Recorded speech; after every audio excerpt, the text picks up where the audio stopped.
3D Maps is a newer feature that has been fully integrated into Microsoft Excel. Let's take a look at how we can apply our data and look at it through the 3D maps.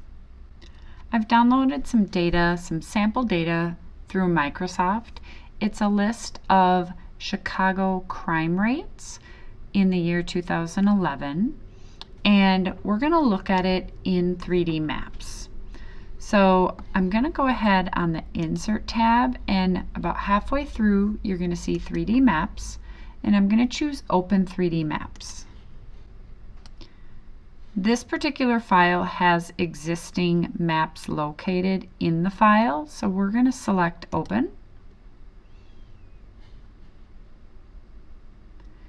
And you're going to notice a whole separate window for the 3D Maps program is going to open up within Excel.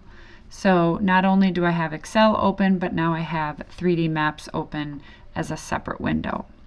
Now some of this information has already been set up for us, so we're going to just first tour it a little bit and take a look. So we have a list of fields. These are the fields that were across the top in the Excel file that we downloaded. When we're using maps, it's going to be important that we have a field that will help us identify location. In this particular file, we have latitude and longitude, and those are already identified as our location. And then we're going to need some additional information to plot on our locations. In this case, we're just plotting the number of cases, and that's going to give us the height that's in our map. So again, when we're looking over here, think of a bar chart, and the height is going to be how tall these individual bars are. And then we've got categories, and these are going to help us create the colors that you see, and we'll look further at what those are. These in the Chicago crime rates are going to be the types of cases. Are they narcotics? Are they amphetamines? And so on. And then we also have the option of utilizing a time category, which will help us play that information out over the courses of days or months or years. So each individual map inside of 3D Maps is called a tour, and you can play these tours like you would a video, and they break those down into scenes. So this particular sample data has 4 different scenes associated with it. I'm going to close the field list, and this is our layer that we've got data associated with. So I'm going to click on this first one, and I'm going to choose Play Tour. And what this is doing is it's plotting all the individual cases based on the latitude and longitude, and then it is touring that information, and the colors are representing the types of cases, and when they appear has to do with the date that they were booked. So we're able to see some information we might not normally see, and we can certainly see that there is data that is very specific to certain latitudes and longitudes, and we're able to hone in on that. Let's just take a look at how we would create a 3D map from scratch, from data that's not already linked to 3D maps. So here I've copied that same data into a brand new blank spreadsheet.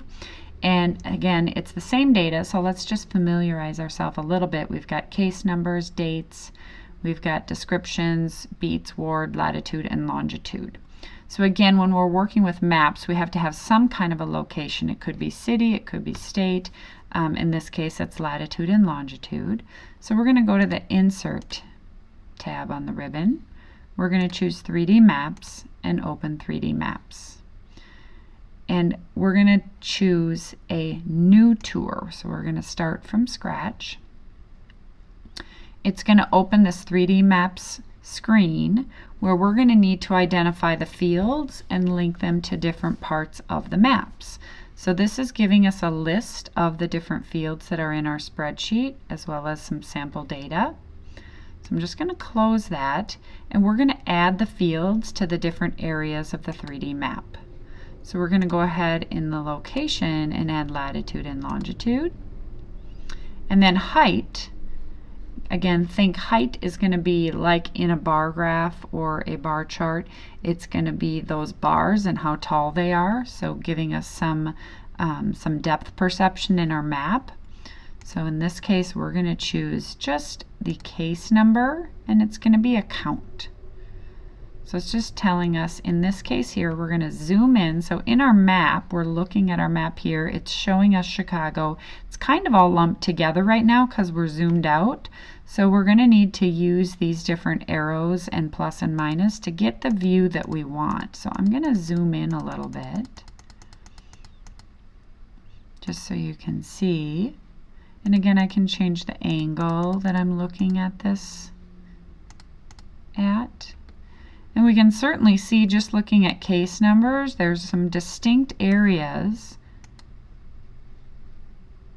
that have some really tall, and again, our height, remember, is our case number, some really tall bars, a lot of height in here. And we can hover over those and see that this is 224 cases, and this one over here is 124. And we can just hover over any of these. Now, right now, we just know that that's case number. We don't have any additional clarity. So if we want to break that down, we can pick a category. And again, you'll know your data, but we're going to choose description. And what description is going to do is give us the type of case: amphetamines, criminal drug conspiracy, crack, hallucinogens, and so on. So we're going to see some additional information, and now we've got some color. Now, if we have data that has a timeline, we can put dates on there. And this is going to give us more of a video that's going to show the progression of these over those dates, of these cases and these particular types of cases. And then in our filters, if we want to look at a particular filter, like let's say for description, we're wanting to only look at amphetamines, or we only want to look at attempt possession of cannabis, or we only want to look at crack. This is going to give us some additional depth. Anytime we've got this information in here, you're going to notice across the top in your ribbon, you've got some things that you can toggle on and toggle off. So the timeline is right down here, and if we hit play, this is just going to show us over the course of 2011, which is where this data is, it's going to show us how that data progresses. If we want to turn our layer pane off, that's this one over here, we can go ahead and toggle that off. If we want to turn the tour editor off, this one over here, we can toggle that off. And maybe we don't want the date and time to show up. We can toggle that off. So again, depending on what you're wanting to do, you can go ahead and create a video, you can create a picture of a point in time, and you can do that up here in the upper left-hand corner of your ribbon. You can capture this screen, we can create the video, we can play it, play the tour. Again, this is just crack. And we're able to watch that progression as well as the dates up here. We can replay that or rewind that down here, or we can go back to our edit mode. So there's quite a few things that we can do in here, and there is quite a bit of depth, but just introducing how these 3D maps work and how this sample data works. Let's look at it with one other scenario. Here we have some sample utility data from Dallas.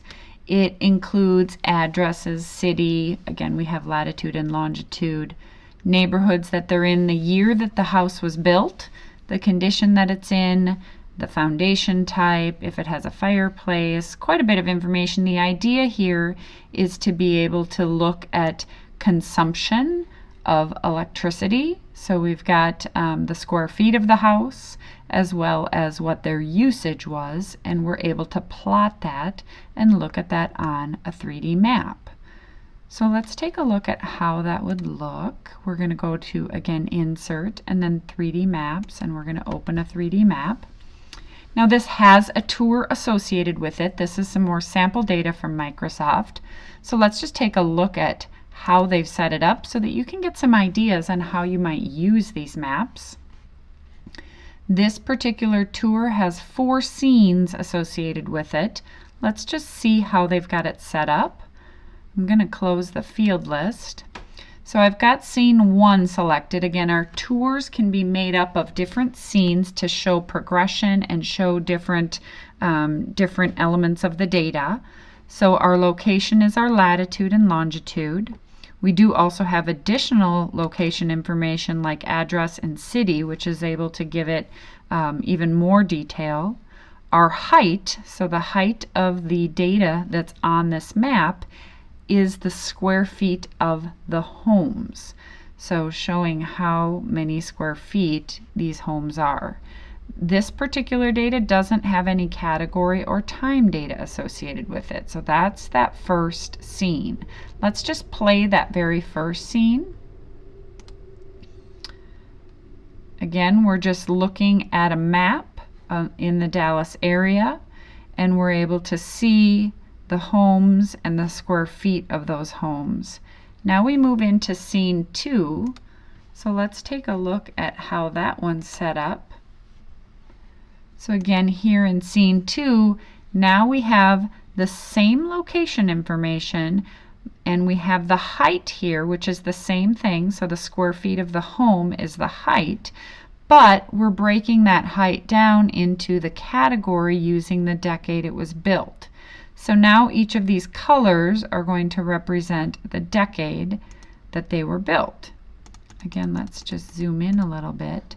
So we can see 1960s is red, so we can see how that pops out again in the neighborhoods that have these different homes that were built in the decades. Let's just play that particular scene. So we're able to see those layers and identify the colors and see some of these high square footage homes and the neighborhoods that they might exist in. Let's go ahead and just pop back to the edit pane and look at scene 3. And this one's going to add an element of data that is the kilowatts that are used. So that's the value we have associated here. Let's just play that scene. So again, we still have the layers that are going to be the decades, but we can see the kilowatts that are being used.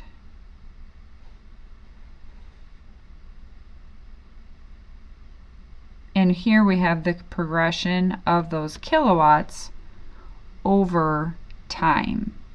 So it's giving us some seasonal information.